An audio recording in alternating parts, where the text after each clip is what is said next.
Good morning बच्चों, मैं BL Agarwal आज आपको इस लेक्चर में ISC क्लास 12 अकाउंटेंसी एग्ज़ाम में जो ऑब्जेक्टिव क्वेश्चन पूछा जाता है, जो ऑब्जेक्टिव क्वेश्चन किया जाता है, उसका आंसर समझाने का कोशिश करूँगा। उम्मीद करूँगा आप लोग को ज़रूर समझ में आएगा। ठीक है, ये रख दिया आपके सामने ISC अकाउंट्स पेपर 2020 में जो आया हुआ ऑब्जेक्टिव क्वेश्चन है विथ आंसर। सबसे पहले देखिए, why is goodwill considered to be intangible.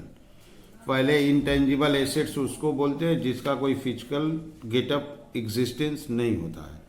तो गुडविल को इनटेंजिबल एसेट्स क्यों समझते हैं जबकि फिक्टिटियस एसेट नहीं समझते हैं? तो फिक्टिटियस एसेट्स मतलब लॉसेस होता है। लॉसेस मतलब जिसका कोई रियलाइजेबल वैल्यू नहीं होता है। तो गुडविल इनटेंजिबल है बट फिक्टिटियस नहीं है।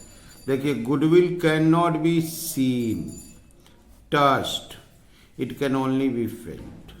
तो कोई भी एसेट जिसको देख नहीं सकते हैं, टच नहीं कर सकते हैं, उसको फील कर सकते हैं, ऐसे एसेट्स को इंटेंजिबल एसेट्स बोलते हैं। तो गुडविल हम लोग का इंटेंजिबल एसेट्स है। उसके अलावा but it does not fictitious, ये फिक्टिटियस एसेट नहीं है because fictitious assets do not have a realizable value। जबकि fictitious asset का मतलब वो एसेट जिसको बेच के आप पैसा इकट्ठा नहीं कर पाओगे, कलेक्ट नहीं कर पाओगे, उसको fictitious बोलते हैं। जबकि goodwill whereas goodwill has realisable value and it can be purchase और सोल्ड लाइक अदर एसेट्स। तो गुडविल को देख नहीं सकते हैं, टच नहीं कर सकते, इसलिए इंटेंजिबल है। लेकिन वो फिक्टिटियस नहीं है क्योंकि फिक्टिटियस एसेट्स बेचा नहीं जा सकता, वो लॉसेस होता है। गुडविल बेचा और खरीदा भी जाता है, इसलिए गुडविल फिक्टिटियस एसेट नहीं है। ओके, ये दूसरा क्वेश्चन देखिए, how will a firm deal with a situation when its partnership deed provide for interest on capital. Partnership में इंटरेस्ट ऑन कैपिटल पार्टनर को अलाउ करते हैं जब पार्टनरशिप डीड में लिखा रहता है, और वो भी एक कंडीशन है out of profit, but the profit earn by it not enough to do so at the rate mention in the deed.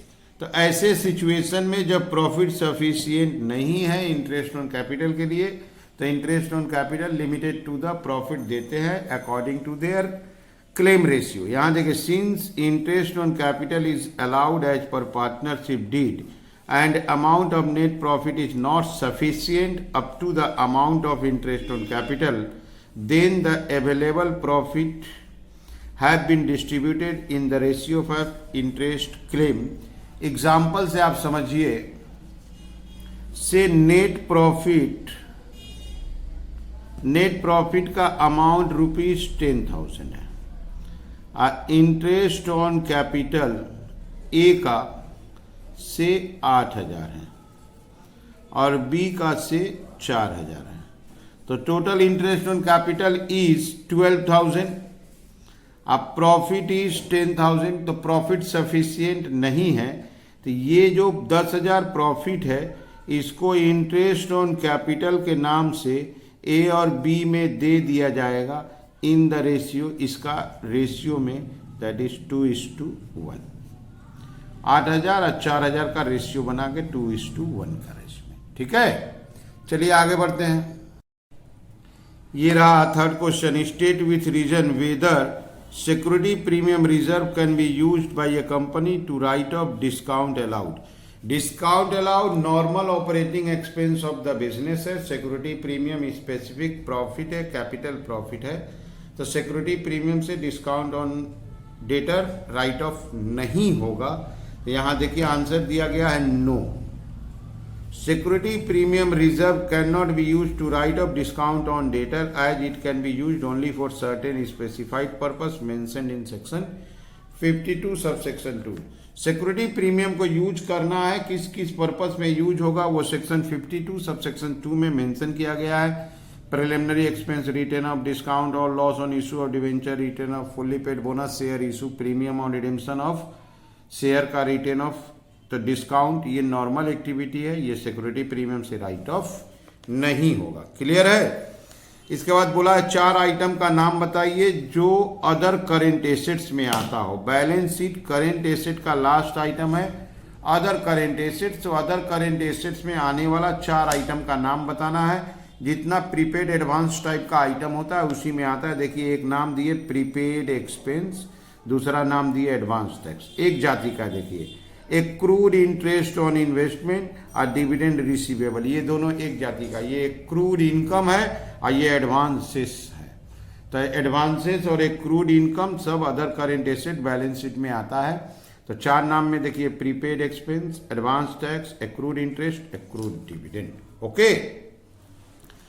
इसके अलावा एक क्वेश्चन देखिए आपके सामने है, what is the maximum limit of debentures which company other than banking and all India financial institution can redeem out of capital.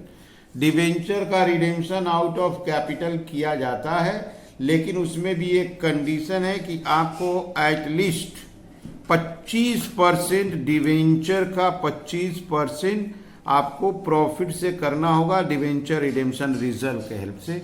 अब balance out of capital हो जाएगा, तो 25% आउट ऑफ प्रॉफिट करना ही होगा, तो 75% कैपिटल हो जाएगा। यहाँ देखिए a company can not redeem its debenture purely out of capital.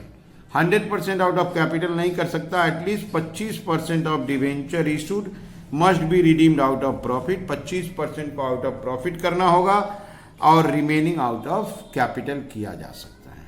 ठीक है, चलिए नेक्स्ट क्वेश्चन की तरफ चलते। ये क्वेश्चन रख दिए, mention any 2 circumstances which can lead to dissolution of partnership. याद रहे यहाँ डिसोल्यूशन ऑफ पार्टनरशिप है। डिसोल्यूशन ऑफ पार्टनरशिप माने admission, retirement, death. Dissolution of firm नहीं है, डिसोल्यूशन ऑफ पार्टनरशिप। और उसके बाद स्टेटस पूछा गया। ठीक है, तो dissolution of partnership means termination of the old partnership agreement and reconstruction of the new firm due to admission, retirement, death of a partner. Dissolution of partnership में पुराना एग्रीमेंट टर्मिनेट हो जाता है, उसके जगह नया एग्रीमेंट बनाया जाता है। कारण होता है एडमिशन, रिटायरमेंट और डेथ। तो डिसोल्यूशन ऑफ पार्टनरशिप में और may not result into closing down the business as remaining partner may agree to carry the business under the new agreement. तो डिसोल्यूशन ऑफ पार्टनरशिप में कोई जरूरी नहीं है कि बिजनेस हमेशा के लिए बंद हो जाएगा, क्योंकि नए जो अदर पार्टनर है वो बिजनेस को कंटिन्यू रख सकते हैं। तो स्टेटस ऑफ द बिजनेस में हुआ कि फर्म अभी चल रहा है, बिजनेस चल रहा है। बट डिसोल्यूशन ऑफ फर्म अलग होता है, उसमें बिजनेस डिसॉल्व हो जाता है, बिजनेस क्लोज कर दिया जाता है। तो ये था dissolution of partnership. Dissolution of partnership का मतलब एडमिशन, रिटायरमेंट, डेथ। इसमें जो बिजनेस था वो कंटिन्यू रहता है, क्लोज नहीं होता है। अदर पार्टनर्स को कंटिन्यू रखते हैं। क्लियर। सेक्शन बी में भी कुछ ऑब्जेक्टिव होता है। यहाँ देखिए करेंट रेशियो के बारे में है। Current ratio 0.7:1। तो लेट करेंट एसेट को हम लोग 70,000 एज्यूम कर देते हैं और करेंट लायबिलिटी 1 लाख। तो ये बताना है कि रेशियो इंक्रीज करेगा, डिक्रीज करेगा या नोट चेंज। 15,000 रुपया क्रेडिटर को दिया गया। तो ए नंबर में अगर क्रेडिटर को पेमेंट करते हैं तो करेंट रेशियो में 70,000 करेंट एसेट था, 15,000 का पेमेंट हो गया। तो ऊपर 15,000 माइनस हो गया और नीचे 1 लाख का क्रेडिटर था, 15,000 पेमेंट, तो नीचे भी 15,000 माइनस हुआ। ऊपर आ गया आपका 55, नीचे आ गया 85। तो रेशियो लगता है इंक्रीज कर जाएगा। ये आ गया 0.64:1। ठीक है, तो ये हो गया आपका इम्प्रूव या इंक्रीज बोल सकते हैं। ठीक है, तो यहाँ पर करेंट लायबिलिटी को हम लोग 15,000 दिए, तो कैश से 15,000 माइनस किए, क्रेडिटर से माइनस किए, तो रेशियो इंप्रूव कर गया। दूसरा एग्जाम्पल है, इन्वेंट्री खरीदे 1 लाख का ऑन क्रेडिट। 1 लाख का इन्वेंट्री ऑन क्रेडिट परचेज किए। तो चलिए इसको देखते हैं करेंट रेशियो पर क्या असर पड़ेगा। B number current ratio. Current ratio हम लोग करेंट एसेट 70,000 लिए थे, इन्वेंट्री परचेज किए, ऊपर 1 लाख हो गया। नीचे आपका पहले से करेंट लायबिलिटी 1 लाख था और 1 लाख का परचेज किया था और 1 लाख बढ़ गया। ऊपर हो गया 170 और नीचे हो गया आपका 2 लाख। ये हो गया 0.85:1, दैट इज डिक्रीज कर गया। क्लियर है। लास्ट क्वेश्चन देखते हैं, objective of liquidity ratio. Liquidity ratio का क्या ऑब्जेक्टिव होता है? जस्ट लिक्विडिटी रेशियो का डिफिनीशन बताने से हो जाएगा। Liquidity ratio measure the ability of the firm to meet its short term obligation. Liquidity ratio में ये जज किया जाता है, ये चेक किया जाता है कि फर्म अपना short term obligation that is current liability, quick liability को पेमेंट देने में कैपेबल है कि नहीं। Objective of calculating liquidity ratio is to test the ability of the firm to meet current liability quickly and he is in a position to make payment or not. Liquidity ratio से ये check कर दिया जाता है कि current liability को payment देने में कंपनी कैपेबल है या नहीं है और जल्दी से जल्दी उसका पेमेंट दे सकता है कि नहीं।